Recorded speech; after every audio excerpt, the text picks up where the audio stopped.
Hoy presenciamos un episodio más del fin de un ciclo. No el fin de un gobierno, de un partido, de un liderazgo inédito en la historia de nuestro país, sino el ocaso de un programa o de una idea. El tercer o cuarto fracaso en el intento de modelar a la Argentina de acuerdo a los clásicos principios de un neoliberalismo salvaje. El país, atendido por sus dueños, que termina en una crisis catastrófica.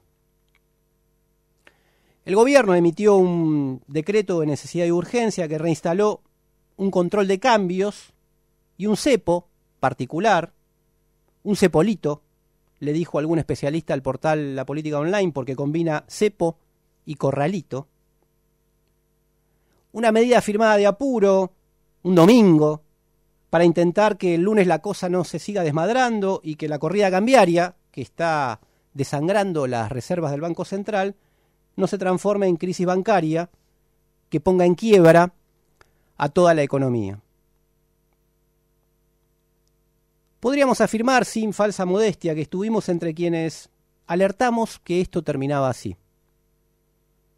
Que la huida desesperada al pedido de auxilio al Fondo Monetario Internacional sellaba la suerte del país. Que los programas del fondo, en todos los países del mundo, siempre son el plan perfecto que termina mal. También podríamos recordar que cuando se planteaba que había que decidir políticamente el no pago de una deuda que es ilegítima y además pedíamos la ruptura con el FMI, era porque el default no era una opción entre otras, era un destino asegurado. Que la cuenten como quieran, pero el país está en default. El reperfilamiento, entre comillas, se llama default y la restricción a la compra de divisas se llama cepo. Nos decían los moderados de siempre que el no pago era una locura, una aventura peligrosa que iba a provocar que se desaten sobre nuestras cabezas las 7 plagas de Egipto. Y acá estamos, presenciando un naufragio que van a terminar pagando los mismos de siempre o que ya están pagando las grandes mayorías. Hay que tener clara una cuestión. La crisis del gobierno, de su orientación política, de su delirante programa económico, se agravó porque hubo un pronunciamiento masivo contra las consecuencias de ese programa. Más allá de que se haya producido a través de una mediación política con la que uno no esté de acuerdo, es más, que no tiene ni las intenciones ni las herramientas para cambiar de raíz esta situación, eso no quiere decir que no haya que tener en cuenta la profundidad de esa manifestación política y que tuvo lugar justamente en las elecciones primarias. Podríamos recordar también en este domingo histórico que Macri no trajo este barco hasta acá solito. Fue con la ayuda del periodismo amigo, de los que le votaron todas las leyes, de los dirigentes sindicales que aceptaron mansamente el avance del ajuste. Muchos de ellos hoy, después de dar el salto, capitalizan la bronca popular como si hubieran sido opositores desde la primera hora.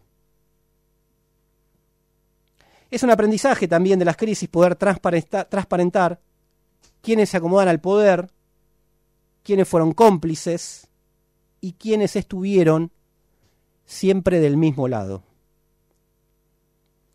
Pero creo que lo más urgente, lo más importante hoy es vislumbrar las posibilidades que anidan, pese a todo, en esta crisis. El marxista italiano Antonio Gramsci afirmó alguna vez que se puede excluir que por sí mismas las crisis económicas inmediatas produzcan acontecimientos fundamentales. Solamente pueden crear un terreno más favorable para la difusión de ciertos modos de pensar, de plantear y de resolver las cuestiones que implican todo el desarrollo posterior de la vida estatal.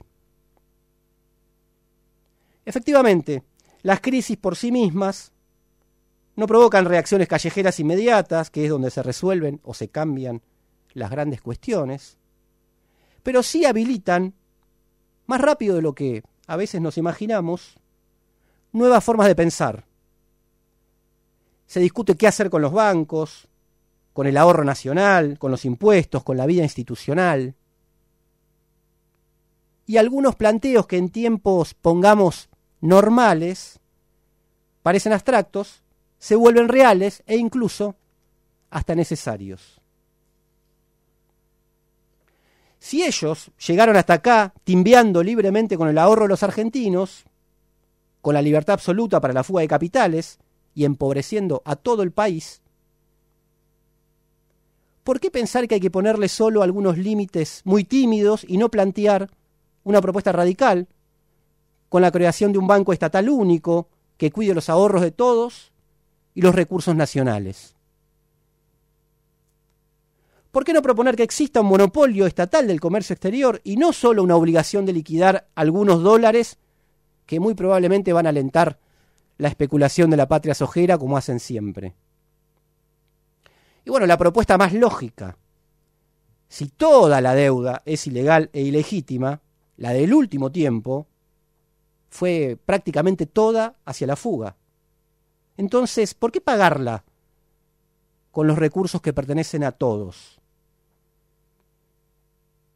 Voy a parafrasear al periodista Martín Rodríguez y decir que los endeudamientos son exclusivos porque benefician a un pequeñísimo sector o grupo de personas, pero el pago, sin embargo, es muy democrático porque tenemos que hacerlo todos y todas. ¿Hasta cuándo? Así también se podía hablar de cómo y quiénes deben discutir y resolver estas cuestiones, si este Congreso, elegido hace mucho tiempo y con cómplice de todo lo que está pasando, o pongamos una asamblea constituyente. Nadie desea una crisis, pero justamente se producen por los delirios anárquicos de un régimen político y social diseñado para resolver sus contradicciones justamente con estos mecanismos trastornados. Ante eso quedan, pongamos, tres opciones: resignarse a sus consecuencias, emparchar o ponerle curitas a este desastre, o abrirse a la posibilidad de discutir y dar vuelta a todo.